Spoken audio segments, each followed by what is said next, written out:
vivant, il est donné de nous exprimer. Alors, parce que je sais que c'est une grâce pour moi d'être vivant, je vais manifester ma joie. Est-ce qu'il y a quelqu'un qui veut crier Alléluia avec moi?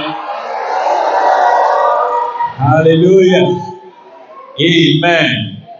C'est l'heure de la parole de Dieu et mon message ce matin est intitulé tout simplement la récompense d'un bon service.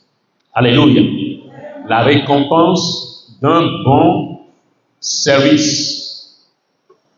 D'un bon service, bon parce qu'il y a des gens qui servent mais qui ne servent pas bien. Et en voulant parler de service ce matin, je ne veux pas aller dans le sens du service rendu à Dieu, okay? Du fait de servir Dieu. Ça, on en a parlé longtemps déjà, et nous allons continuer à en parler bien évidemment. Mais ce matin, pour ce matin, si je veux parler du service que l'homme peut rendre à son semblable. Alléluia. Le service que nous pouvons rendre les uns pour les autres. Pour les uns aux autres. Nous allons commencer par 2 Rois chapitre 3, versets 11 à 12. 2 Rois chapitre 3, versets 11 à 12. 2 Rois 3, 11 à 12. Et j'en fais la lecture depuis ici.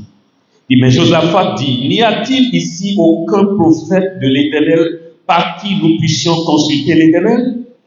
L'un des serviteurs du roi d'Israël répondit, il y a ici Élisée, fils de Shaphat, qui versait l'eau sur les mains d'Élie. Et Josaphat dit, la parole de l'Éternel est avec lui. Le roi d'Israël, Josaphat, et le roi d'Édom descendit auprès de lui. Fin de citation. Alléluia. Quelle belle manière, quelle merveilleuse manière de présenter un homme. Il y a ici Élisée, fils de Shaphat, qui versait l'eau dans les mains d'Élie. Verser l'eau dans les mains de quelqu'un, c'est le servir. Bien le servir. Et ce service implique 2 choses, le dévouement et la longévité. Alléluia. Un bon service implique 2 choses, le dévouement et la longévité.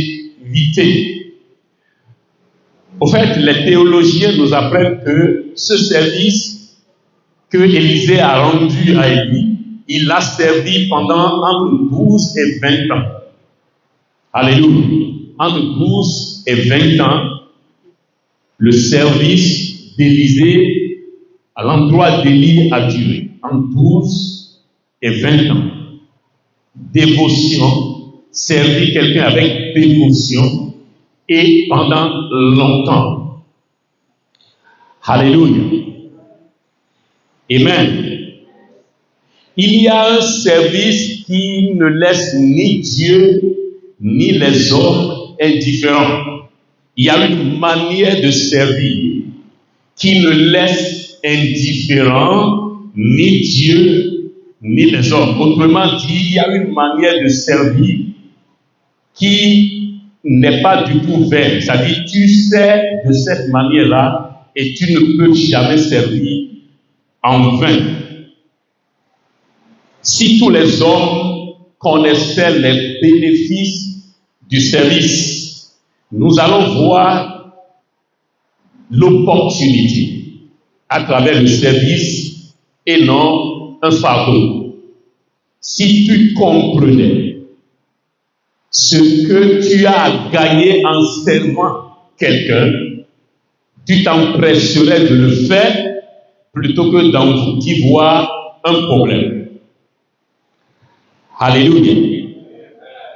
Pour avoir servi dans cette vie, beaucoup de gens se sont retrouvés sur le testament de leur maître sans être un enfant. On les a inclus dans le testament. Il n'est pas sa progéniture, mais il l'a inclus dans son testament. Pourquoi? À cause du service. Et il y a des serviteurs qui ont tout raflé. On leur a tout donné. Alléluia. Tout l'héritage leur a été donné au détriment même des enfants légitimes, à cause de la manière dont ils ont servi. Le service. Le service. Alléluia. Je vais pendant mon intervention utiliser comme cas d'étude le fils aîné et l'enfant prodigue dans Luc chapitre 15. Tu peux déjà ouvrir ta Bible dans Luc chapitre 15 pendant que nous évoluons. Luc chapitre 15. Alléluia. Luc 15, on va lire du verset 25 au verset 32. Luc chapitre 15, verset 22, 25 à 32. Luc 15, 25 à 32.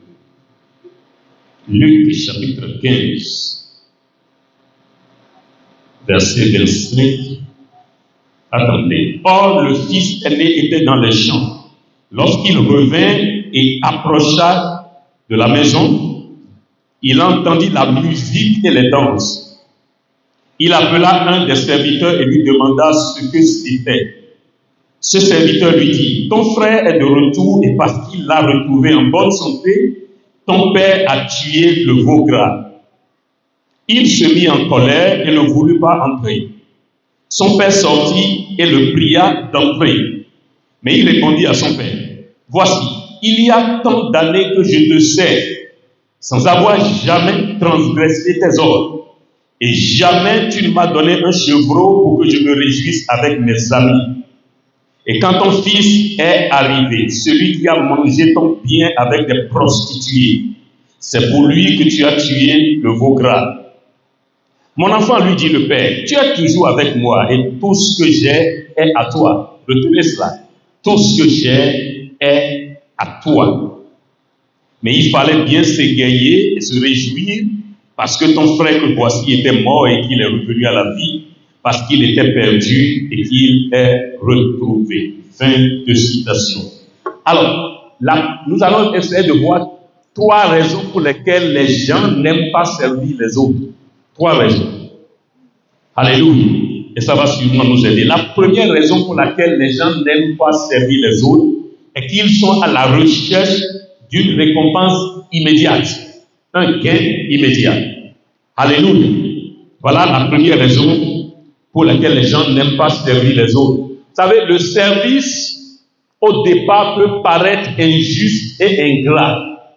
Quand on est en train de servir quelqu'un et on n'a pas le retour immédiatement, on peut avoir l'intention qu'on est en train de se faire berner. On est en train de gaspiller son temps. On est en train de se faire berner pour rien.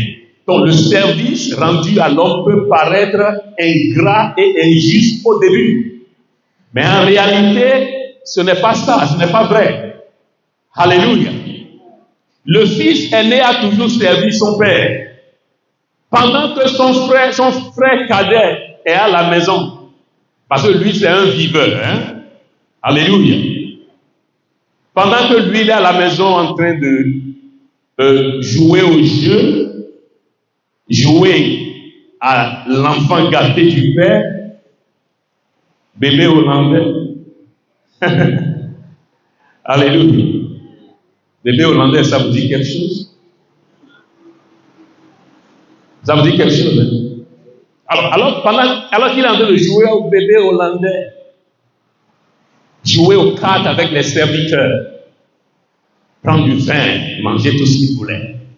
Le fils aîné est au champ, en train de travailler et de superviser les ouvriers.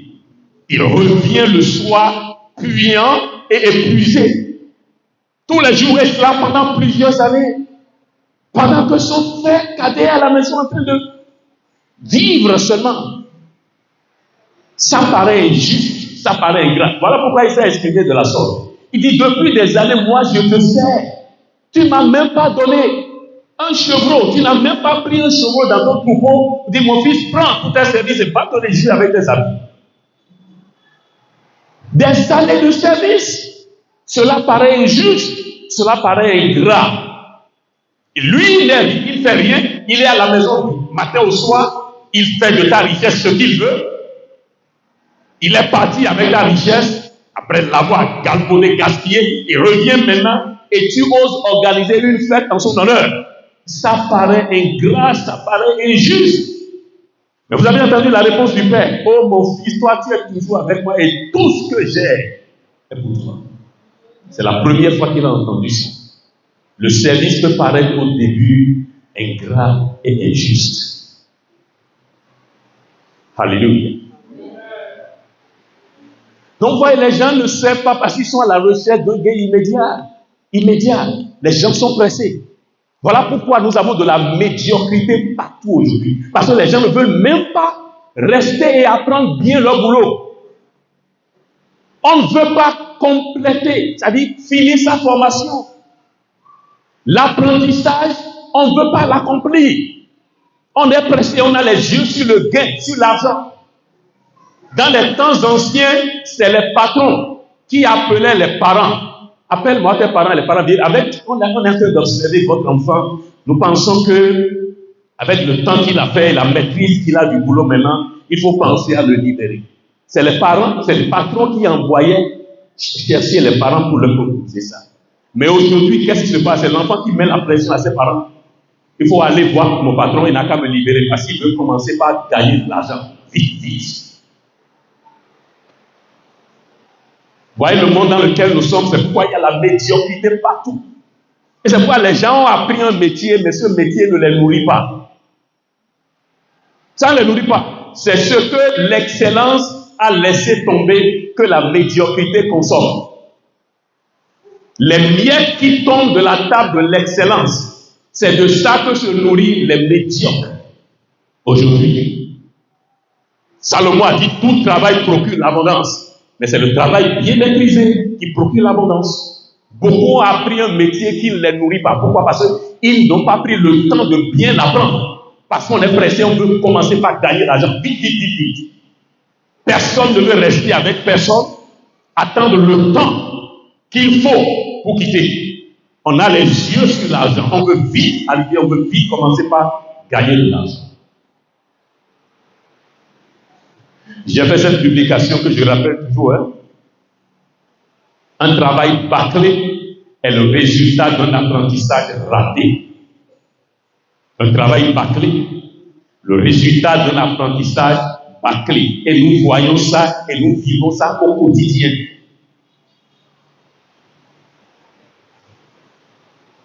Tu as appris la maçonnerie, on te confie une clôture à faire. Et quand on regarde la clôture de loin, c'est serpenté, comme ça. Comme ça.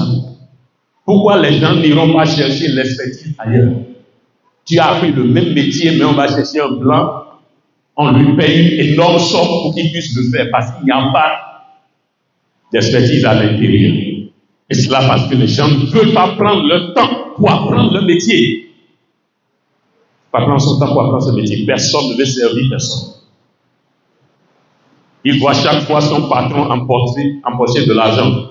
Le travail vient, c'est lui qui fait, c'est le patron qui prend. C'est comme ça lui aussi avait fait. Il fut un temps, lui aussi, il a servi son patron à empocher.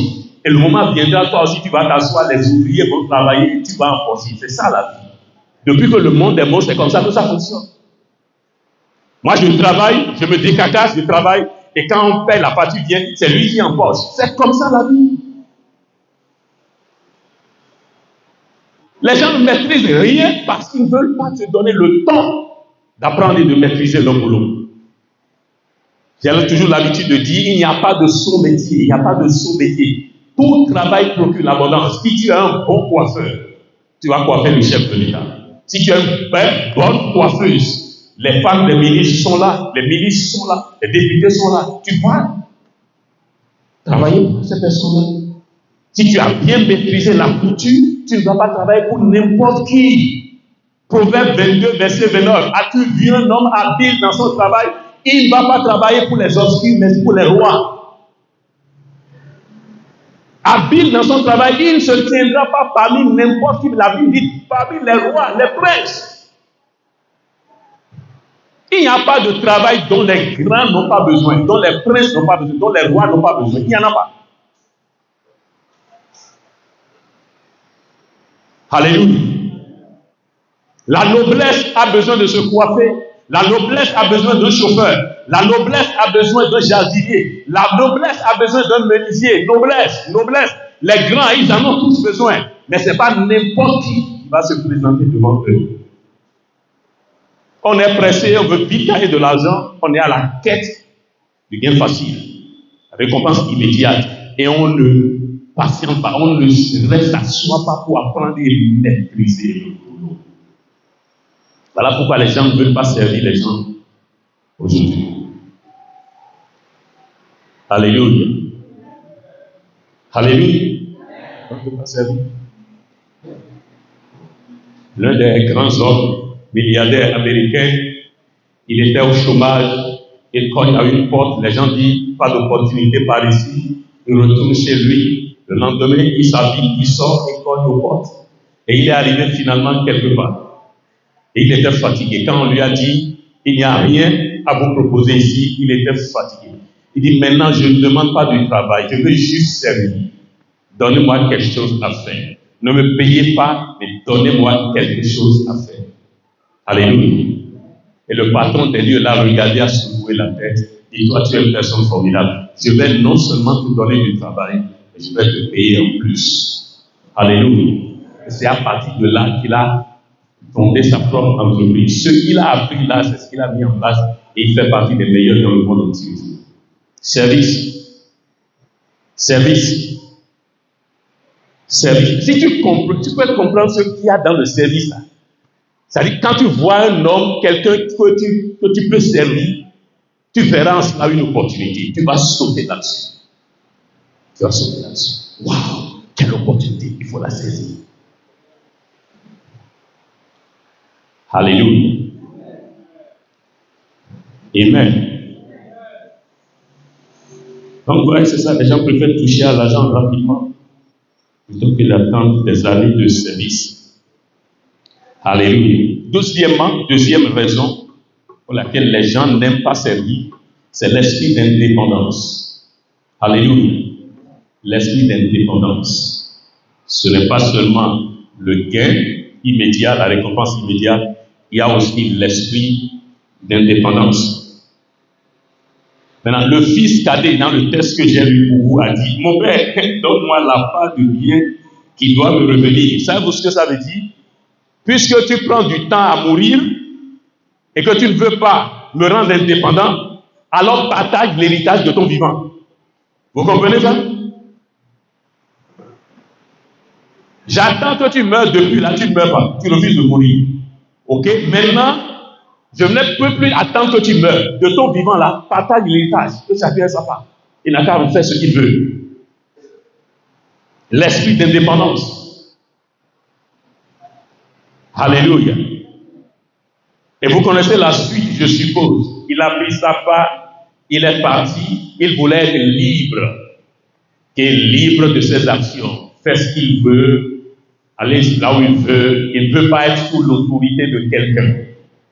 L'esprit d'indépendance. Et vous savez là où ça l'a conduit? Il est allé se cogner comme le plus beau et tout est parti. Il a même cherché à manger la nourriture des cochons, des porcs, et on lui a refusé ça. Vous vous rendez compte? Le fils du patron, de l'homme le plus riche de la ville, qui est allé à l'aventure. Il a pris sa part, il a gaspillé ça avec les prostituées, dans la débauche.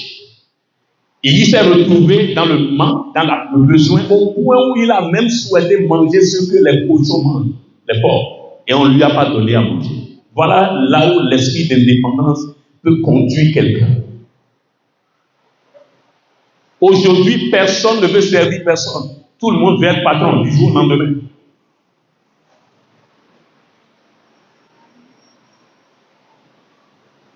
Tout le monde veut être patron. On s'en fout pas mal de l'expérience. Je veux être à mon propre chef. à la tête de ma propre entreprise. C'est bon, la vision. C'est bon de rêver si grand.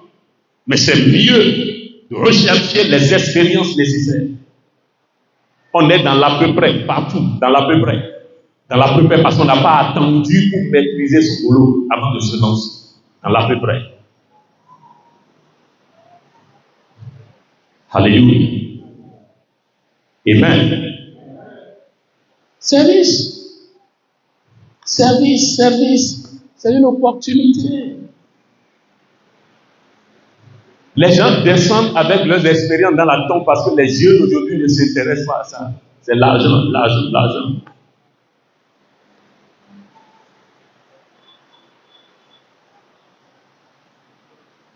Et ils n'arrivent pas à voir cet argent-là pas toutes les fois. Mais parce qu'ils ne sont pas préparés, ils vont s'écraser quelque part. Ils vont s'écraser quelque part. C'est des accidents qui sont en route pour se passer quelque part. Être sans expérience, vouloir arriver dans la vie sans la préparation nécessaire, c'est un accident qui est sur le point d'arriver quelque part. Un homme qui ne peut pas attendre, qui veut aller beaucoup plus vite que le temps et Dieu, est un accident qui est en route et qui va s'accomplir, se réaliser quelque part.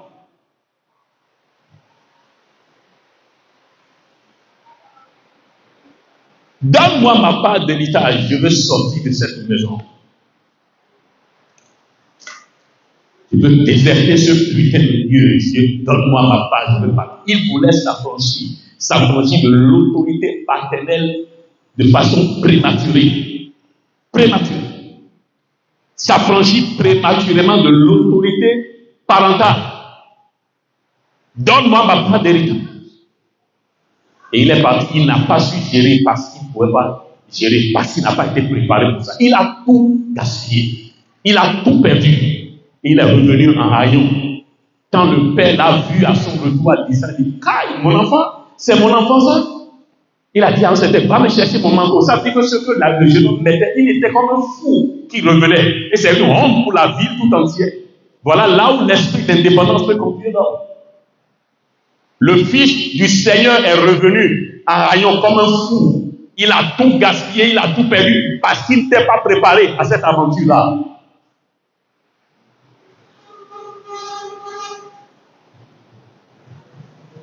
Alléluia.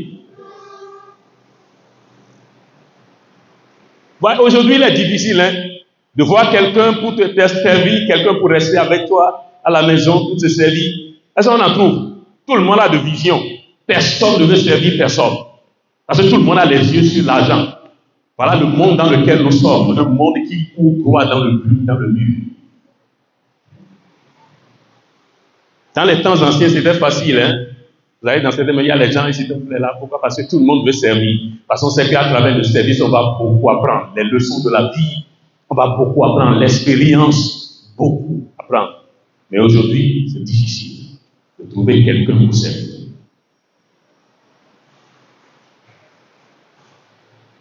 Alléluia. La conséquence, c'est que des petits-enfants, et quand je dis petits-enfants, ça n'a rien à faire avec l'âge, ça a tout à fait avec l'expérience. Les petits-enfants sont assis sur le fauteuil des leaders. Nous avons des crises partout. Parce que ce fauteuil ne lui sied pas. Cette chaise ne lui sied pas. Il n'a pas l'expérience requise pour l'occuper. Les petits-enfants qui sont assis sur le siège de leader.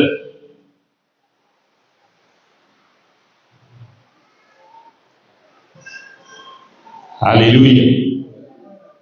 Amen. Quelqu'un m'aime encore ici aujourd'hui, bien vous. Vous m'aimez, vous êtes sûr? Je suis en sécurité? Vous êtes vraiment sûr? Alléluia. Amen. Troisième et dernier point, nous allons prier. L'orgueil. Alléluia. L'orgueil fait partie des raisons pour lesquelles les gens ne veulent pas servir aujourd'hui. Les gens sont trop remplis d'eux-mêmes, trop remplis d'eux-mêmes pour s'incliner, s'abaisser et servir quelqu'un d'autre. Et très souvent, c'est les pauvres, les gens malheureux qui n'ont rien. Tu n'as rien et tu ne peux servir personne. Vous savez, l'orgueil, quelle que soit sa classe ou sa nature, est condamnable. Hein? Mais lorsqu'un riche ou quelqu'un qui est comblé, qui est rassasié, est en train de manifester l'orgueil, ça peut se comprendre, non? Au moins. Alléluia. Moi, lui, il a de la matière pour son orgueil. Il a de raisons pour justifier son orgueil, même si c'est condamnable. Mais qu'en est-il de celui qui n'a rien et qui n'est rien, et qui se croit au top du monde? Donc les gens ne veulent pas servir aujourd'hui à cause de l'orgueil. Ils sont trop gonflés pour servir quelqu'un. Je ne sais pas, peut-être que Élisée était plus âgé que Élie, et pourtant il a servi. Il lui versait l'eau dans les mains.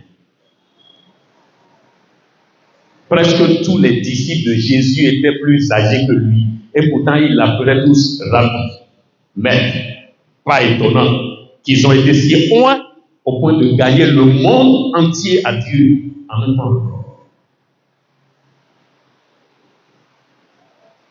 Presque tous plus âgés que lui. Mais maître, service. Service. Un homme, un officier romain qui avait une révélation par rapport au service, a dit à Jésus un jour quand il est allé le voir.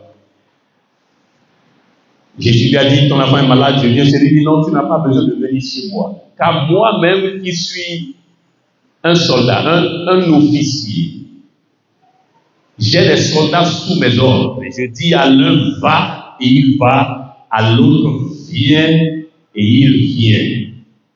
Alléluia. Il dit, moi qui suis soumis au supérieur, j'ai des soldats sous mes ordres. Vous comprenez? Moi qui suis soumis au supérieur, j'ai des soldats sous mes ordres, et je dis à l'un, va, et il va, à l'autre, viens, et il vient.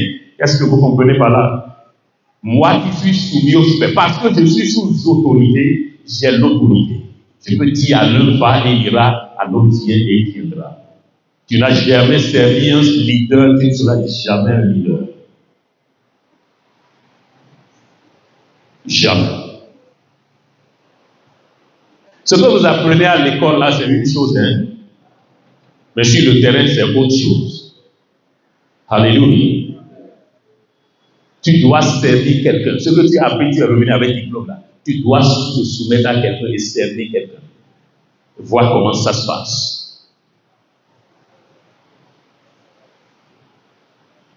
Je dis aux gens, la vraie école biblique, ce n'est pas dans les séminaires théologiques, non.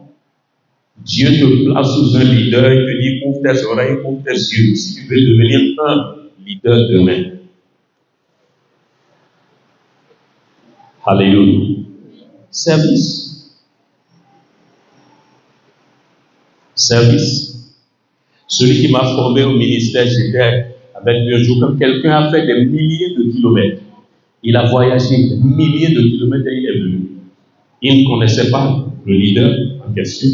Mais je suis venu, j'ai entendu parler de toi, je suis venu juste pour te servir. Et il est resté là pendant 2 semaines, chez ce homme-là. Il dit, vous voulez sortir, quelles chaussures vous voulez porter? Il va prendre cirage, va cirer, astiquer, préparer ça, prendre ses linges sales, lave. Et il est plus âgé que lui, mais il est venu pour le servir. Service. On n'aime pas ça. On n'aime pas ça, malheureusement. Alléluia. J'ai vu sur Facebook le pasteur Adeboye, il y a certaines personnes qui connaissent, on peut le dire, dans un langage humain, il est le pasteur le plus prospère aujourd'hui, qui a la plus grande église au monde. Il était en Israël et il passait. Il y avait un jeune homme qui était assis sur sa chaise avec les pieds croisés comme ça, juste à côté, et il passait. Et celui qui a publié a dit, si cet homme pouvait savoir, celui qui passe à côté de lui, il s'étalerait au sol et lui dira de passer sur lui comme ça. N'est-ce pas qu'il savait pas? La bénédiction en déplacement passe et il est là avec les pieds croisés. Voilà l'homme qui a dit à quelqu'un qui est venu faire quelques réparations dans sa maison de menuisier. Il a voulu le payer à la fin des travaux. Il dit non, Jacques, donnez-moi seulement les frais de transport retour. Je suis déjà arrivé ici, j'ai juste besoin de pouvoir retourner chez moi. Donnez-moi ça.